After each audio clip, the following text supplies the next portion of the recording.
Are you looking for a low maintenance tank? I'm extremely excited to bring to you a video that you're going to be able to do step by step, looking for a low maintenance tank in your home, in your office, in your home office, wherever it's going to be. This is the build video for you. I'm doing it low maintenance because I have two larger tanks that require a lot of maintenance. They have CO₂ on them.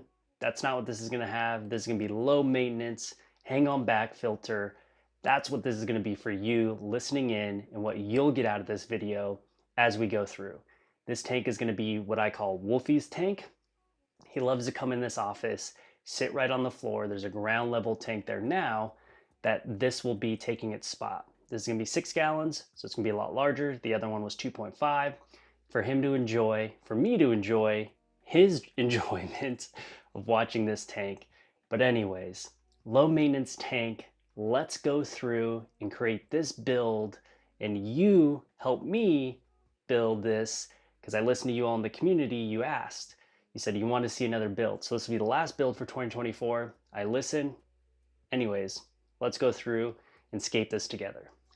All right, so this build and my thought of this is, let's talk about what we're going to be building. This is a UNS tank. You could probably see the image here, but let me tell you the size of it. So the size of this is 6.3 gallons. It probably won't be that. We'll figure out how much actual water will be in this tank after we've filled it with Hardscape. But this is going to be 23 wide by 7.87 depth by 7.87 high. Now, for all of you not in the United States using imperial units, because we have different ones, let's talk about metric system.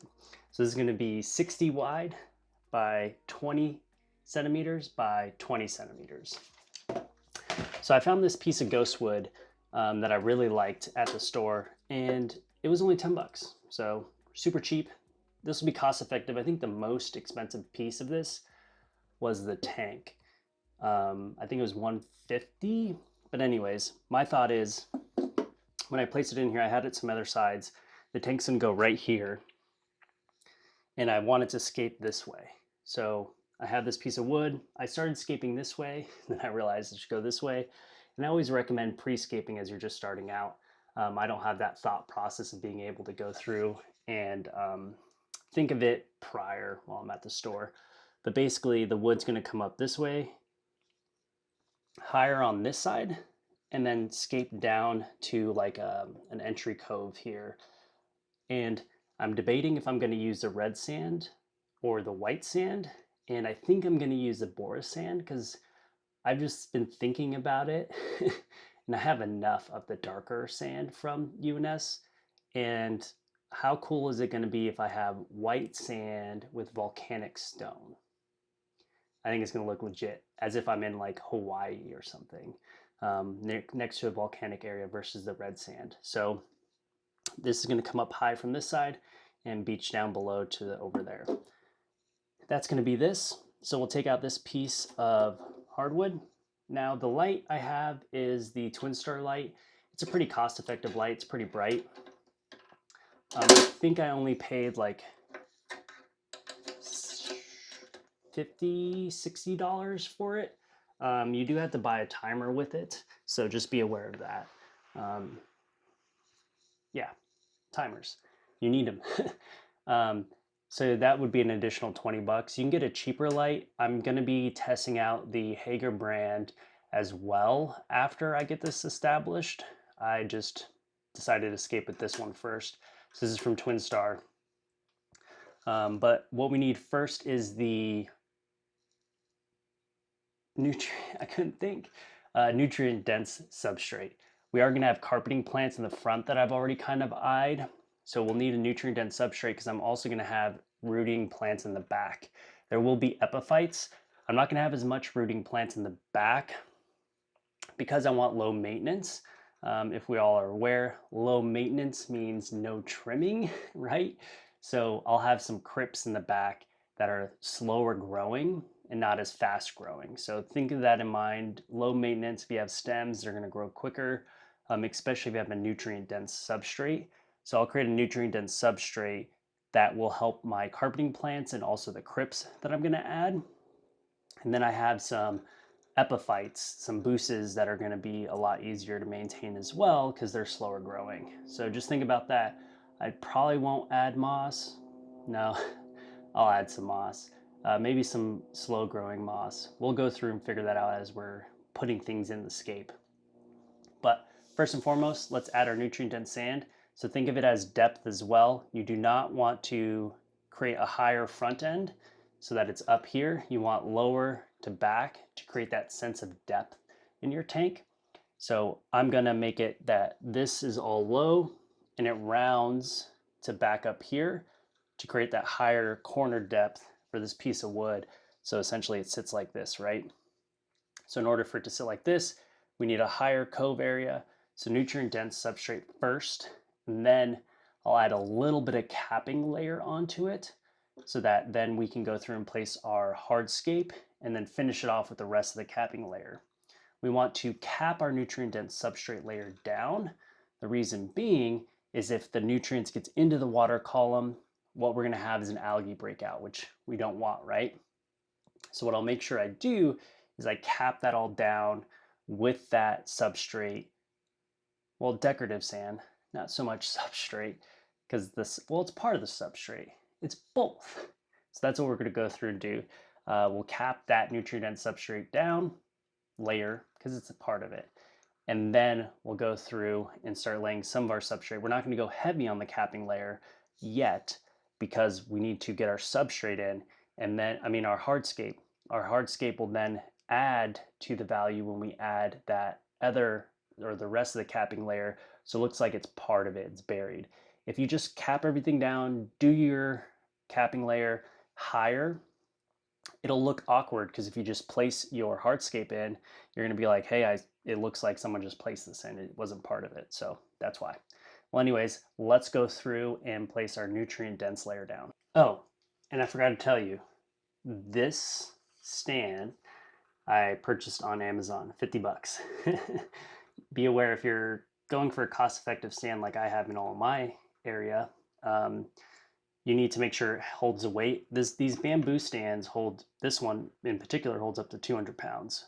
So think of also, you can look up online the equation for how heavy a tank gets when it's filled. But just think about that. This one, again, cost-effective, only 50 bucks. So let's go through and place our nutrient dense substrate. And here we have Aqua Pond. I forget, you'll see the name pop up right now, but that's what I have in here with some, I've been finding when I mix it with my crushed lava stone, it allows the roots to take a hold when they're planted. So I highly recommend using that too. But anyways, let's go through and place this.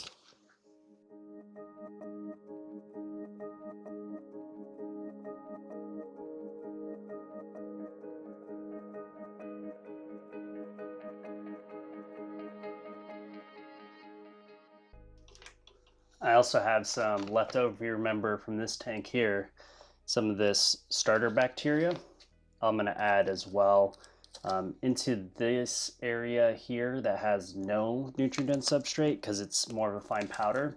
That will just add to that area too.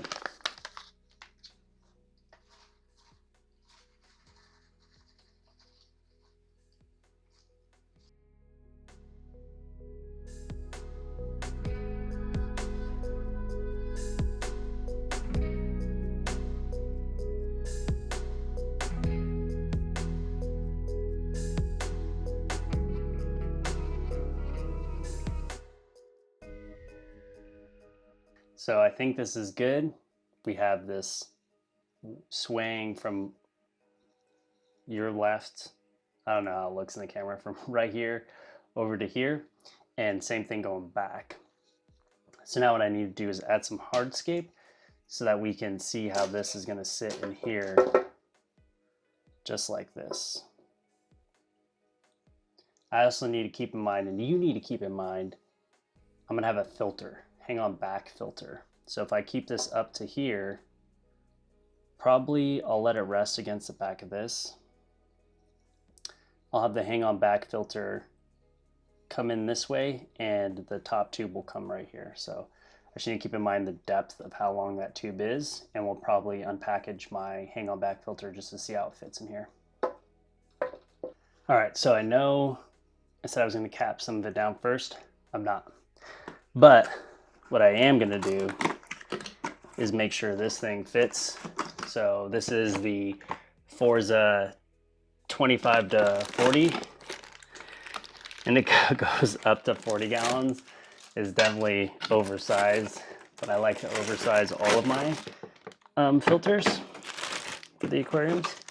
Actually, this is bigger than the other one, to be honest. I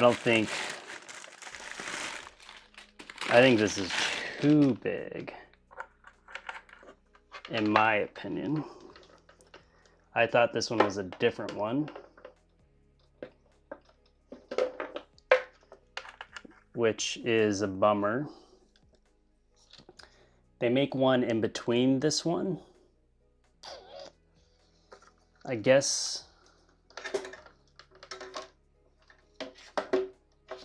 oh man, I might just have to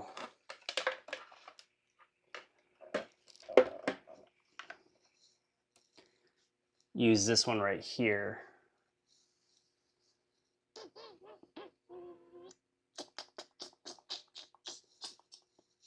Yeah, that's what I'll do. I'll put it right here on this side. Unfortunately, I thought this was a different one. Oh well, that's okay. We'll keep this. There's no point in changing it out. It's good for what I'm gonna use it for. It's thinner in the back. It has this rubber stop, it looks like, for how far out you need this to be.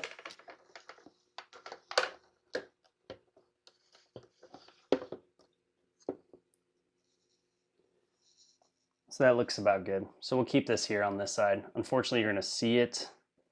That's why you'd wanna paint the back. I don't paint the backs on this side of the wall because it has the blue background. Oh well, this is a learning experience. Make sure when you pick this up, it's the right one. I have one on my other one behind you, all that are behind you that you're watching. For my Caribbean tank, it's about half the size of this. But, you know, I think it'll be good either way. Better, more filtration is always better. Just because I can change the flow rate, so it can be 0, right? It says up to 40, but you can change it to have low flow rate, which is what I want. And I want to be able to do both higher or lower. Really, also the surface water tension. But anyways, let's keep going. I want to hold this up. Remove the tag. Nice little staple. This was only 10 bucks. It's ghost wood. If you watched this tank right here, I use ghost wood only in that tank. I love the way ghost wood looks after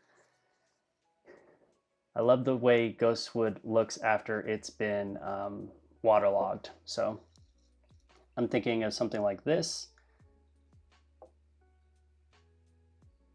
Now, this is different because I've never scaped this way. I've always scaped frontward, what you see in this tank.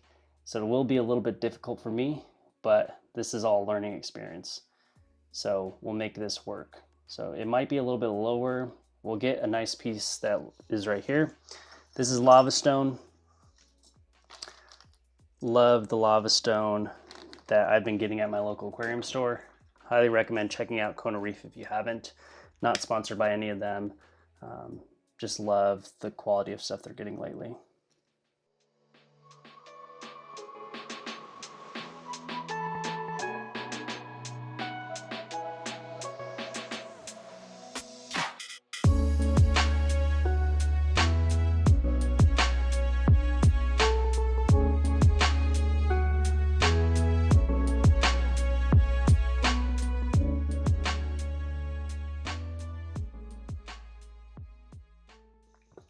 All right, I think it looks perfect. I love how this wood kind of flows around this rock as if it's natural. So what I'm gonna go through and do is now add my finished substrate. I'll probably remove some of these. Do I glue? No, because I want a little bit of the bora sand to be underneath the wood. So I'm going to add slight substrate in the front, capping layer in the front, and then I'll go through and add the rest. Now remember, the reason why we add a capping layer is we don't want this nutrient-dense soil to get in the water column. That's when you have an algae breakout. So that's what I'm trying to prevent, is an algae breakout. So I'm going to cap it down. Now there'll be a slight one in the front and then deeper in the back capping layer, because again, there's nothing out here in the front. I need to even this out. And then we may have a little bit of adjusting, but let's go through and do that. Now you want to be sure that you're adding it from the front back, because if you don't, all that nutrient-dense substrate is going to fly to the front.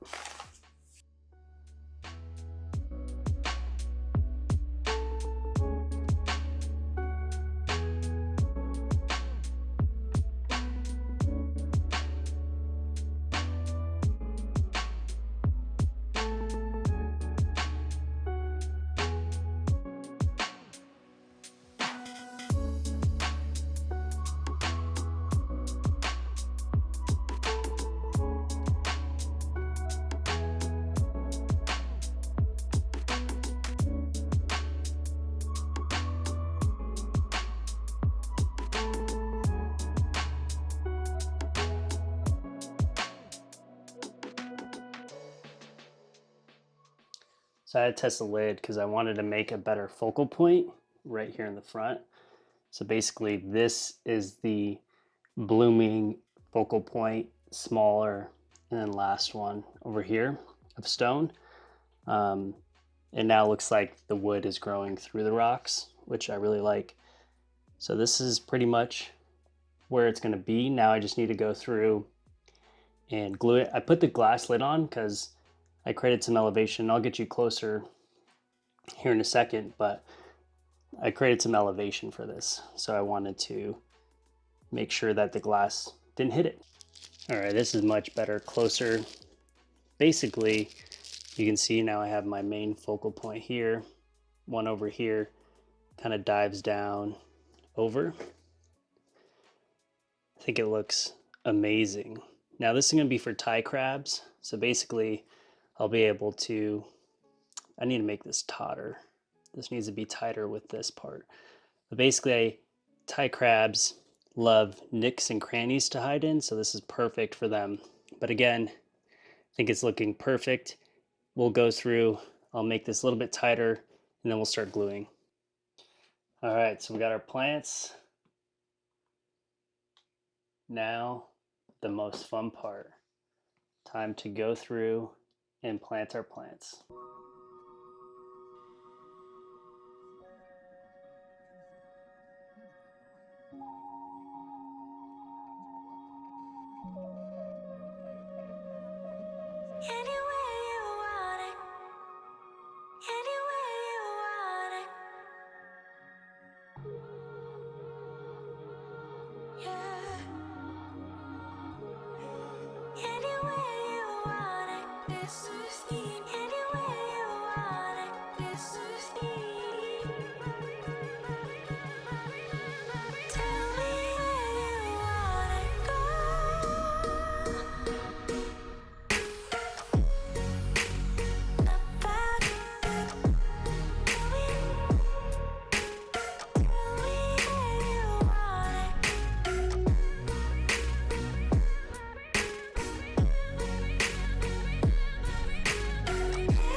What an amazing scape. So we are done. We went through and planted all of our plants. Again, this is a nanoscape. Low maintenance. Yes. So hopefully you enjoyed it. We went through and did our epiphytes. Didn't have to worry about any trimming. I did add some moss right here. That'll be the only moss. We have our carpeting plants here that'll start to spread out. And then we have our crypts in the front, crypts in the back, and we have this new crypt that's like a new on the market. That's like an Anubis apparently. We'll see how it kind of grows out. I'm excited to test that out. But hopefully you've enjoyed the build and helping me build this. Next up is going to be filling this tank up. This is Thai crabs. So Thai crabs do require a KH and a GH. So this will never be able to be kept with Caridina shrimp, which I've been doing a lot of Caridina shrimp tanks, but this one isn't. So again, this is Wolfie's tank. We'll have some Thai crabs in here, a bunch. I already have 10 in the one right here. I just have to let this cycle. So basically for cycling of Thai crabs, you have to create a well-cycled tank because they feed off of macrofauna. They like filter feed, kind of like vampire shrimps. They don't wave their arms, but they have like hairs on their claws in their face that allow them to capture that microfauna in the aquarium. So this has to be a weld cycle. Duh. Cycled. So in order to cycle this tank, I'll be adding API Quick Start, and then I'll be adding Bacter E. I always add this into my tanks as well. So first off, I'll fill this up. We'll let it go through. We'll film tomorrow. Once it's all ran, it's going in a corner, so it might be a little awkward, so you may not see me in the frame. But anyways, been talking too much as always. So we went through and added our substrate. Well, first we added our nutrient dense substrate for our plants, and then we went through and added our hardscape. And then after our hardscape, we went through and capped it all down and then added our plants. So boom, done. Time to go fill up. We'll add API Quick Start right after we fill this up. And then Bacter E will probably be about at the week mark is typically when I add it, week and a half. The light will not be on very active. So the light will probably only get, what's the lowest light setting on this one? 6 hours of lighting. And I'm not gonna go full dense light because this tank isn't deep. So this light's very bright for it. I don't need that high density light. I'm not having a ton of stem plants, so I don't wanna have an algae breakout for this. So we'll keep light to a minimum on this aquarium, but let's go through and fill this up and I'll talk to you all tomorrow. Well, it's in the same video, so it'll be super quick. But anyways, alrighty, so it's been a month and 5 days and we're at that full cycled moment of this tank. Now you all remember just a couple seconds ago, you heard me say this was for Thai crabs. I actually left the Thai crabs in the state of the tank that they were in, and I kept this as a Caridina tank because I wanted to get my blue bolts out of the old tank they were in so I can have another space to scape a new scape. But anyways, this is where we're at. Super excited about where you and I got to with this tank and building this little ecosystem. It was really exciting because Ghostwood here kind of follows into here as well. So this will stay where it is. Again, super excited how this turned out. I did put some more moss here and I added a stone back here with some coral moss as well. This is Christmas moss. I am going to have an issue with making sure it is trimmed properly, but whatever, we'll figure that all down the road. But super excited how this turned out. The blue bolts are loving it. I got some Pinocchio shrimp in here as well. So no Thai crabs. I did fill it up for Neocaridina, which is what Thai crabs like, water. And immediately right after, I drained it and then filled it back up with Caridina shrimp water. I did another full water change about 3 days after, just trying to get that KH out because I filled it up for Neocaridinas and went with the Caridina instead. But anyways, hopefully you enjoyed this as well. Let's do a fly through so you can see the current state of where it's at.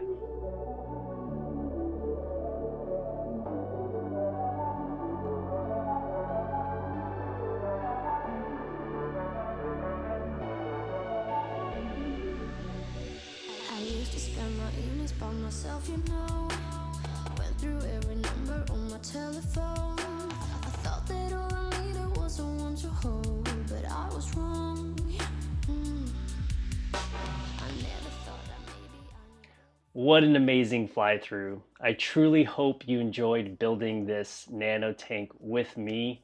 And if you haven't yet, take this moment to check out my latest video on maintenance. It is a helpful video for you all. And again, truly appreciate every single one of you. And if you haven't yet, take this moment to like and comment if you have any questions. But until next time, you're going to see another next video will be all about every single tank and the ins and outs of this studio. So make sure you check out that exclusive video coming out next week. But until next time, I'll see you all on the next video.